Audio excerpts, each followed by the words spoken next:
Maternity is not feeling too well today, so she will not be attending. All right, thank you.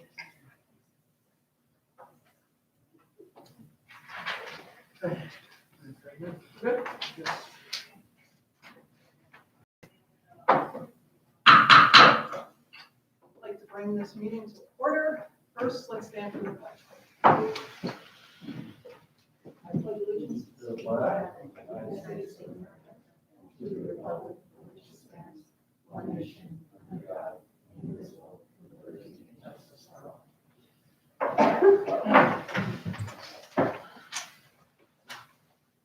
I have no announcements tonight, but I would like to make a motion to adopt an agenda. Can I have a motion?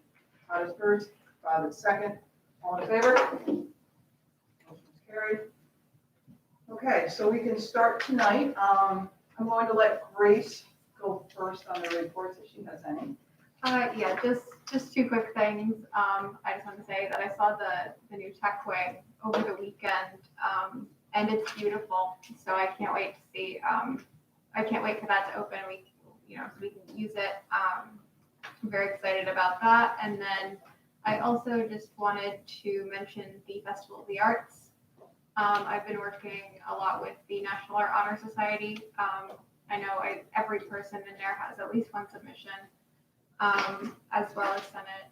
So I'm sure Yi-Ching will be able to elaborate on that, but yeah, I'm excited for that. And we have a ton of amazing people who are editing, putting together pieces, and it's going to be great to be able to show all that work off. That's all for tonight. Thank you, Grace. Joe? Nothing tonight? Okay. Justin? Okay. Wow, look at this. Naomi. Oh, okay, so You'll never let me down, Naomi. they just needed their time to me, right? They did. They absolutely did. Sort of, I'm kidding. Motion to adjourn. So, I first want to say, it feels like it's true to the expression, March is, coming in like a lion and out like a lamb. I'm hoping that winter continues to go out like a lamb with our spring sports kicking off. But I wanted to piggyback with what Grace was also saying, specific to sensational, that's a mouthful for me.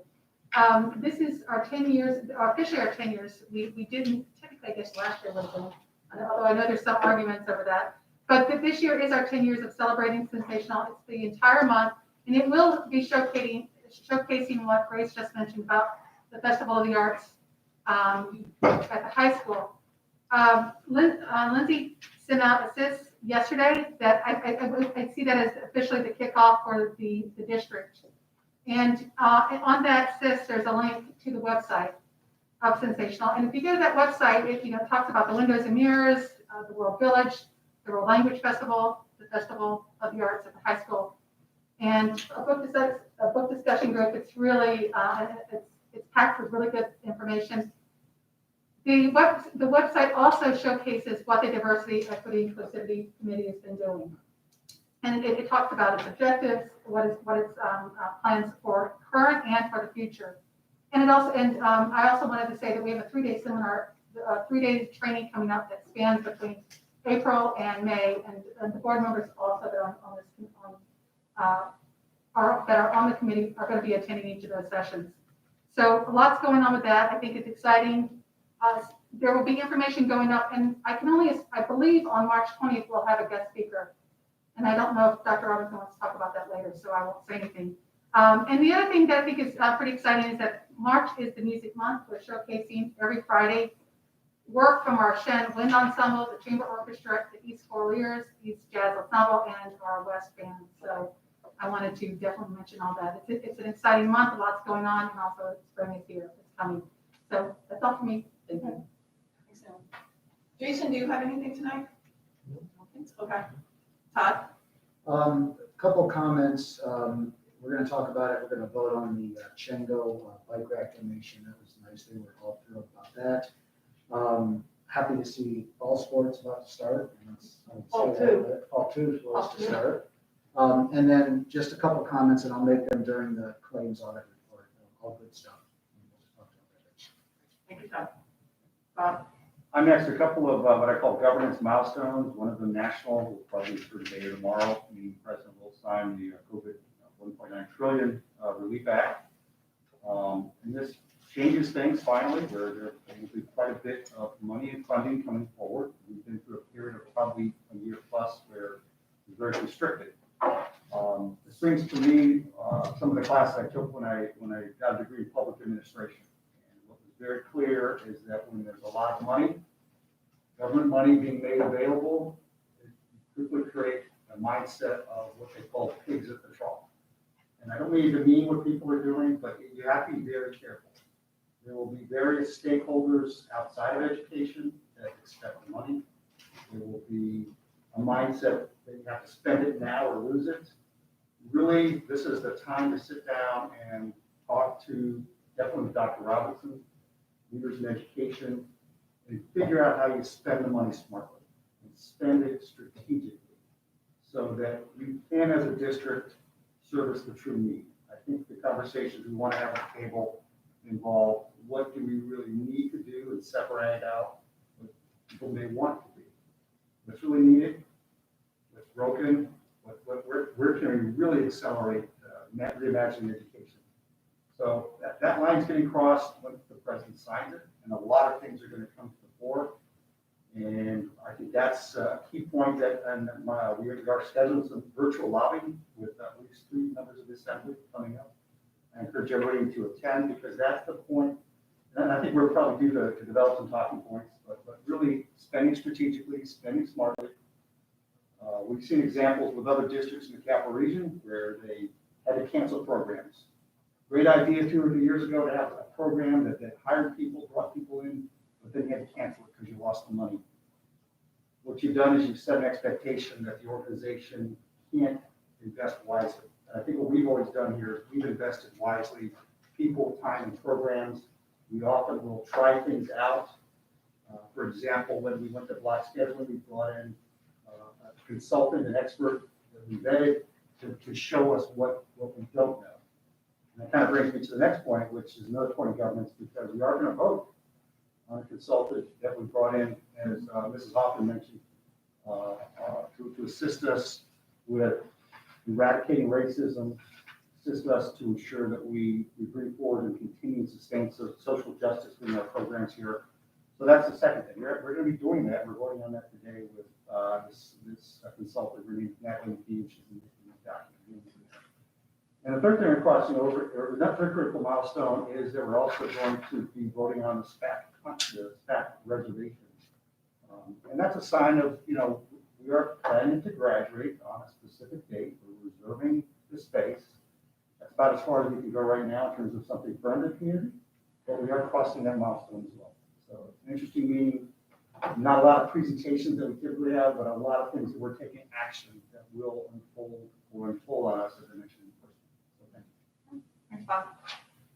So along Bob's line of thinking, so as we passed the 100 days of school, right, a little while ago, we're also excited. We've been doing such good things here at Shenendehowa, keeping our school open since September. And as we look across the nation and 150 miles away from us in New York City, those kids are just going back to school on 3/22. A lot of anxiety. You watch the interviews. Chicago, they're just starting to open their doors this week. So you really have to thank what we have here. Our kids have been here, right? Ages 5 through 18, basically have been removed from normal life in other places. So I say this only because as I drove by today and I saw, looked like JV football there out on the turf. Fall 2 is kicking off, the athletics, the arts, the music, what we're trying to gain some sort of normalcy here. And I just thank God, honestly, for what we've done in our leadership here at Shenendehowa to keep our doors open. The ability that we've had the community to continue to support our endeavors. And I'm sure, as time goes on, even though we are missing things, yes, we are missing things, but our students have really, it's been really good. It's been a good ride for us in September. So as best as it can be, let me say that. Okay, so I just wanted to notate that tonight. Okay, so I'm going to turn it over to our student senate, our one student senator here. No, you know, I would say that. Yeah, great. Grace really covered, with the Festival of the Arts. The only thing I want to add is that we've had over 50 submissions, and that our first video is getting released on Friday, I believe. So be on the lookout for that. Great, thank you. So with that, this is an opportunity for We the, didn't have any emails. oh, we didn't have anything? Do you not want, do I not need to read it? No. No, that's awesome. Okay, there we go. So thank you. All right, we're moving. You just want to do your report. That's what you want to do. All right, so Dr. Johnson. My apologies, Mr. Stevens. I was trying to front load. So thank you very much for the opportunity. So I just want to comment, just kind of reiterate a couple of comments that were made before. We are doing advocacy in a virtual space. So far, we have Assemblywoman Walsh on the 17th at 8:30. So if you haven't seen that invite, if you could attend, that'd be great. We have Daphne Jordan on the 18th at 2:30 and Carrie Warner on the 19th at 11, and we're waiting to hear back from Tedesco. So hopefully we have a chance to talk to all four of them, focus on some things that prior to this, because we have a budget session on next week on the 16th, which we'll be talking about, so you have a lot of information to engage in those conversations with. And go to the second point that Mr. Presser pointed out.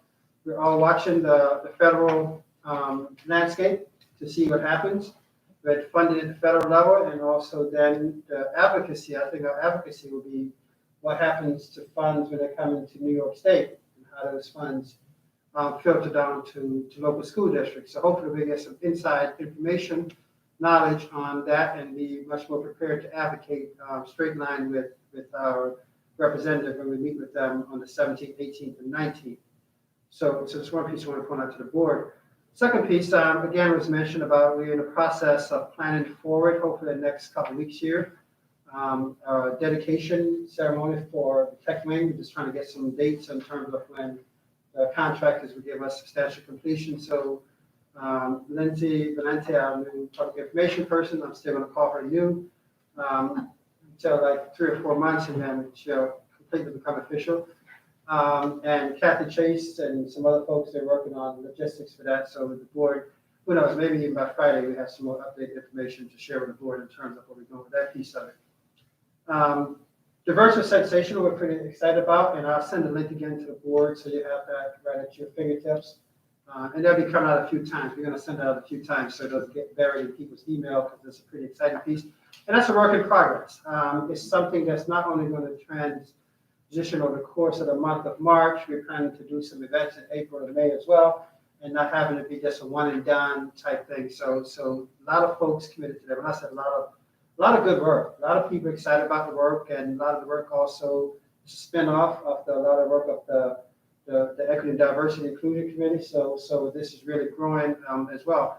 And at some point, I briefly had a conversation with Mr. Stevenson that we'll plan to have a board session with Natalie McGee some point in the spring, and probably after we do these initial sessions as well. So, and several board members will be going through these first sessions because they're serving on the committee. But I think conversation with the board would be a good one because then it's more board specific in terms of the board context in terms of the board. One thing I want to share with the board real quick is we have a community conversation on Saturday, and so I just want to. I'm not gonna steal the thunder for people who want to come on Saturday, but I just want to highlight to the board some big topics that we're going to talk about. Some academics. We're going to talk about some planning sequence, some tactical, strategic things we're thinking about, budget elections, the student engagement piece, the vaccination and testing. So those are some of the broad topics. I'm not even going to show you the next page because I want you to come to community conversation on Saturday. And if you miss it, we'll record it and post it. To have it out there, but these are some of the broad topic areas that we're hoping to engage the community in, so people understand where we are, where we're going, and why we're going the direction we're going. So again, the community feel not only abreast of it, but also understand the purpose behind some of our endeavors. So we're looking forward to community conversation. So that's a pretty exciting piece. And the last piece before we go into some information item. As the board knows that the school district has been really committed to working with our partners in Saratoga County to get school employees vaccinated. And, so kudos to our nurses here at Shen. I gotta tell you, those ladies and gentlemen, we have one gentleman, have been, the dedication is quite frankly, to me, it's beyond what I would expect in terms of people willing to say, fine, or I go. And many of these pods are going to 7, 8 o'clock at night, and they're there. They're there all day working through and being a conduit to ensure that our folks are vaccinated. And certainly the leadership of Mrs. Carmen, not only from the contact tracing. So, the roles have evolved, right? We went from just being mad about contact tracing to try to figure out this whole COVID thing, to now we went to testing, how many people get tested. So we did some random tests of staff. Last week we did some random tests, and I think we probably have between student and staff, maybe 7, 8, maybe 1,000, close to 1,000 tests. Zero, actually we had one negative, one positive the first time around. So pretty good odds when you think about that, right? And so now we're in the vaccination phase of it, and even as late as this afternoon, Mrs. Carmen and her name just completely escaped me. Colette Simonson. One of Colette, they were in the district office analyzing data, trying to figure out who's been vaccinated already. Because we want to get a handle on who's been vaccinated, who wants to be vaccinated, so we can make sure that when Saratoga County gets additional vaccines, we have our folks ready, lined up to jump right in. And this is just rough estimates, so you can tell I roughed it out on a piece of paper a little bit. And so when you think about people who have received, as of today, who have received at least one dose, that's about 70% of our employees.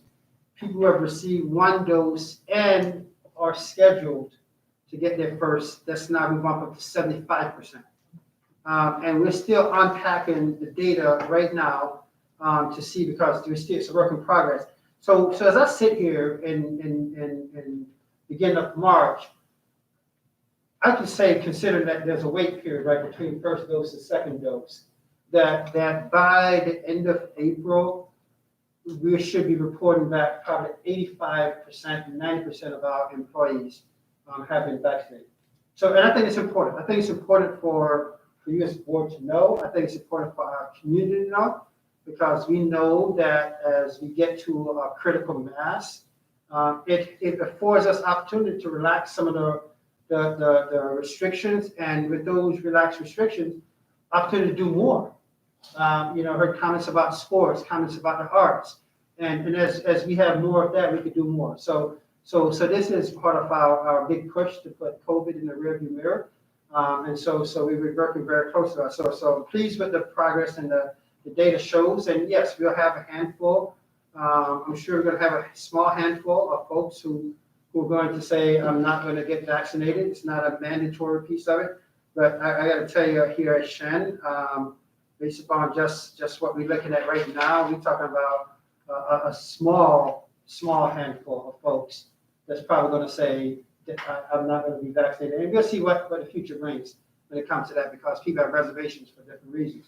So I want to share that piece with the board, because I think that's exciting news when you think about, as we plan forward, and you'll hear next week when we talk about the budget sequence, a lot of our plans are contingent upon what we think September is going to look like. So we're going to talk about some of those conversations next week as well. So a lot of positive things happening in the school district. You want me to continue with the information? Yeah. So tonight information, I'm just going to briefly walk through. Just tonight is the night. It's kind of, quite frankly, it's kind of surprising that, oh my God, people are going to have petitions already. Partially because we just went through the process with the 2 board new member members. It's like, wow, March is the time of the month where we have the petitions, and so I have paper copies here. And we can always, the electronic copies you can download from the policy otherwise, and we put it out there. And the big question that we had, and that wasn't answered until just this week, on Monday it was actually official, was how many signatures needed for the petition. And so the traditional law says that it's 2% of the prior year's election, but you remember the prior year's election was online voting, and those numbers were just completely off the charts in comparison to past years. So the law was passed to say that we could go back to 2019. So going back to 2019, the number of signatures required is 45, which is consistent with past years. I think year before it was like 41. So versus 141. So, and somebody said they've been proud of Sonic a large number, but that's a lot of houses and doors you're knocking on to get that, just especially during this COVID period where most people aren't just casually walking around, say, hey, sign my petition type things anyway. So we're pleased that the governor signed off on that executive order to reduce the petition down. And so tonight's nomination of petitions, the new form is updated with the 45 signature on there. So we'll see the deadline for submission of those signatures is April 19th by 5 p.m. So again, it's out there. We have the 3 seats up for re-election. We have Mr. Presley, who announced that he will be running again as incumbent. And then we have the 2 seats that's currently being filled by the 2 board members here. And so they'll be making a decision, I'm sure, at some point to see if they had 1 month was enough or they're going to try for 3 years. So excited about that piece of it as well. So I'm just going to pause there if there are any questions related to the nomination petitions for tonight that's on the window opens tonight. And in fact, we already had 1 person already sent a downloaded form and sent it in already. So it's like people ready to rock and roll. So any questions? Interest form? Yeah, the question, yeah. Okay. Yeah, they can't submit the petitions. Right. So other than that, Mrs. Chase is here if there are questions. And I know Mr. Gilbert mentioned he had a couple of comments related to the audit report. So I don't know if you want to share your comments. If Kathy's going to go through anything, I'll just have to do that. Mrs. Chase, any highlights you want to make on the audit report? Unless there are questions from the board, we'd be more than happy to address them. I mean, my comments were just going to be around the fact that, based on the meeting we had this past week, we continue as a district to have very few issues when it comes to the audit, to the point where a lot of the times I think these folks are just digging to find something just because they want to. So it's a very positive report. It was very, very well received. The other part of it was looking at the potential for, the nice thing we do as a district is we do our own audits internally, right? So we don't just rely on a third party or BOCES or somebody to come out and audit us. We pick things that we want to look at that will make us better as a district and fix proactively. And we talked about the options. I don't think we've settled on the final option yet for what we're going to look at, but the team does a great job. Kathy has it, she has them wrapped around her finger, and this is a well-oiled machine. I don't know if you have any comments, Naomi? No, I was going to say that the minutes were updated to reflect that also in that meeting, Kathy, Ms. Whitmore Chase had solicited the committee for suggestions, but also based on the risk assessment that was done back in November, that was presented to the board. And from that list, the internal audit group, which is actually BOCES, will be starting that, actually focus on, what was it, overtime, which is under, personnel and administration. It was that category, which was assessed as high risk back in November. So they are staying in sync with what the auditors came back with in the risk assessment, and she shared that with the committee. She gave the committee an opportunity to, after that meeting, to suggest, and then she came back with a decision. So, and we're also in support of that. And before I transition back to I just want to actually punctuate that point, only because I serve on another board, statewide board, and the chair of that audit committee for that board. And we were preparing for the statewide audit meeting next week. And they have an internal audit team that does independent look at the entire board. And so I made a point with that group that I think also resonates with this group, that part of our obligation is to, the whole concept of we're strong as our weakest link, is to identify weakest link in the organization or the potential weakest link in the organization and have someone come and scrutinize that weakest link so we can be stronger. And as long as we keep that mentality as an organization, we remain strong and you don't have the breakage that sometimes you see in an organization. And or sometimes see in an organization, they have people coming in and audit the thing that's good so they can just only hear good news. And so when you hear good news from someone scrutinizing the thing that you see as a weakness, then you know your organization is in a healthy place. And I say that because back to almost a comment that Mrs. Stevenson mentioned before about sometimes people take for granted that it depends on whose count that we've been in school for 108, 112. The reason why I say 108, 112 because staff started earlier than kids. And sometimes people take that for granted that didn't happen by happenstance. It happened because of not only keen planning, but a very intense execution.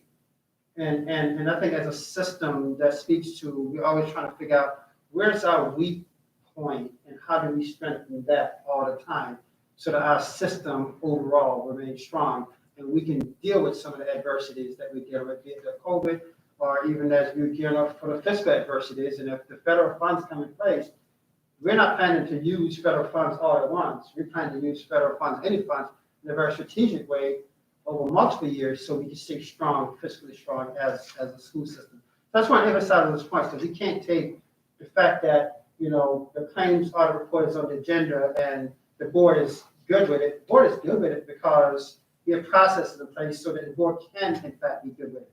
So it's a good place for the board to be in. I think sometimes the public don't see that connection because the fiscal responsibility of the board is so serious. We take it so serious then, so the board could always be in a place that the board is like, yeah, no, we're good. And then we're good comment is a tremendous compliment. So thank you for that, and thank you for supporting the work of Kathy and her folks because they dot the I's and cross the T's and double check them and triple check them all the time to make sure, again, we're strong as our weakest link. And So thank you. if I could add to that, with the risk assessment, what's really, to really emphasizes your point, BOCES are internal auditors, but it's an outside group that puts that together.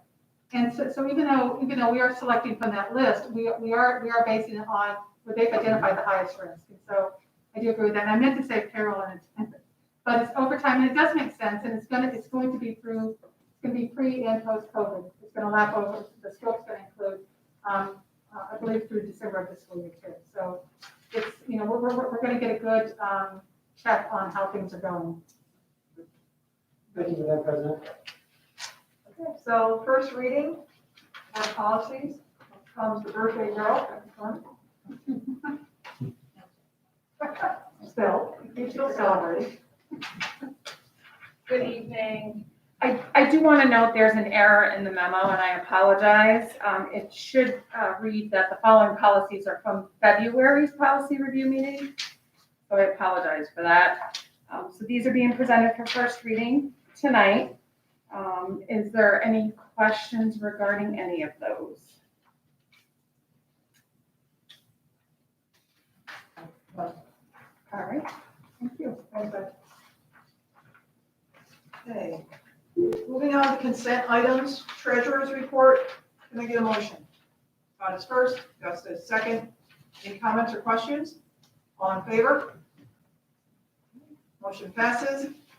Minutes, we'll take one at a time here. I know February 4th, Jason and Joe were not with us yet, so I expect they will abstain, but can I get a motion? Todd is first, Naomi is second, 2 abstentions, all in favor? Motion passes. February 9th, can I get a motion? Todd was there. Todd is first, Jason is second, all in favor? Motion passes.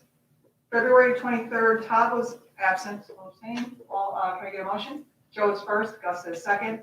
All in favor? Motion passes. Okay, action items. Business items first. I'm going to combine the first and second contracts. First one, special education frontline, second school front. Can I get a motion? Bob is first, Todd is second. Any comments or questions? All in favor? Motion passes. Third one, contract for turf management company. Can I get a motion? Bob is first, Todd is second. I just found this interesting as you read through that we fertilize, when you start reading, you fertilize an athletic field and it's, it has to grow still with lime. So I thought that was pretty interesting. That was my comment. Okay. So my only question with this is it compliant with the 2010 laws? Okay, because it doesn't say that in there. So, yes. It is. I had a feeling you And would. and we actually, I'm sorry, I would have the motion if you want me to. Oh, no, she first, this is the comment. So one of the things, though, and we'll see how the winter months feel. The lower field, what I call the lower field, if you go to the campus, the one beyond the soccer field, some point, and we're waiting for, again, the exception to go to the Department of Health and State with a company come in and treat that field differently because that field just got something. I'm not a It was person. the so- clover that's. The photo one? Yeah, the lower one, all the way down, going towards the tree line, past the sidewalk. Yeah, and the report said it's clover. Yeah, so that's one, we're monitoring that to see if we're gonna have to ask for some special exception. And if that comes, it'll come to the board as an emergency exception. So you know that. Thank you. All in favor? Motion passes. I took this out separate to the contract for SPAC graduation. I get a motion, Todd, it's first, Costa with second. Comments and questions. We made comments, Bob made one early on at the Roberts. I didn't know if you wanted to just accentuate the fact that, we're just entering into. Yeah, so we're essentially putting our place in line in case, it's just a life cycle, right, between from month to month nowadays, how things transition. And as we look to the end of the school year in June, we want to be in line. For people who don't know, traditionally, Shen, Ross's Spa, Burnt Hills, Saratoga, have graduation that's back. And so we just want to make sure that we're committed. Because on short SPAC is also trying to line up any possibilities as well. So we'll see what the regulations at that point hold. Ideally, we would like to have graduation at SPAC, even though people love the graduation last year. I'm going to emphasize again, ideally, we would like to have a graduation at SPAC. And if it's not going to materialize, we would ensure that our students, like we did last year, have a graduation that's worthy of the celebration and the recognition that they're deserving. So right now, we just want to put that option and have that contract in place. Two questions, so very firm on the date, it's either. Graduation is the graduation date, correct? And, yes, I may have a question. No, okay, I'm good on the date. Can I ask, will there be live streaming like last year? That was really a nice. So feature. yes, and I'm saying yes, because the company who did our graduation here on campus is the same company that does the events, most of the events, if not all the events, the SPAC including graduation. And they were thrilled because part of the issue with live streaming when you take a concert, a lot of, rightfully so, a lot of artists don't want you live streaming their concert because they want people to come to the concert. And so with SPAC, we put the infrastructure in place because there are other events there as well. And so, yeah, we have to pay added costs to get to do it, yes. And I think the added costs would be worthwhile because we saw the tremendous reception from people who say that, their kids, parents, grandparents, people from across the country were able to experience the graduation in real time and then record it and go back. So yes, that's part of our plan. As long as they have the capacity, we look to take advantage of the capacity. That's fantastic. And as time goes on, you're watching the numbers grow. Seems like every other week the governor comes out, expanding those numbers. So we can just hope that continue to go that way. Okay. All in favor? Motion passes. 5 and 6, I will combine Progression Partners contract for ISSA Cleaning Management Institute. Can I get a motion? Naomi's first, Gusta second. Any comments or questions? Very excited about Melanie B's presentation, and I can't wait to see for her to come this forward and do one of her presentations. She is just excellent. All in favor? Motion passes. Number 7, charter approvals, ECA clubs. Can I get a motion? Joe is first, Bob is second. Any comments or questions? All in favor? Motion passes. Number 8, health service contract. Can I get a motion? Todd is first, Gus is second. Any comments or questions? All in favor? Number 9, scholarship and local grant donations with gratitude. Can I get a motion? Naomi is first, Bob is second. Any comments or questions? What is the Aaron Bloch scholarship? Is that something that is approved every year this way? You know that one? I don't know that one. I haven't heard of it. Is it annual one? Aaron Bloch scholarship. I can't say if it's annual or not. I don't remember. There'll be. People add on and, Yeah. yeah, So I don't know if it's annual. I don't remember the name. All right, well, But it's don't go by fantastic. All in favor? Motion passes. 10, donation, Chingo bike racks. Can I get a motion? Todd is first, Gus is second. Any comments or questions? We've heard from Mr. Gilbert before. Okay, with gratitude, yeah. All in favor? Motion passes. And then the last one, 11, amendment for the FSA plan. Can I have a motion? Joe is first, Todd is second. Any comments or questions? All in favor? Motion passes. And then Mrs. Mylak comes up to do the special ed placements. Any comment? Any questions? Sorry. Comments or whatever you want me?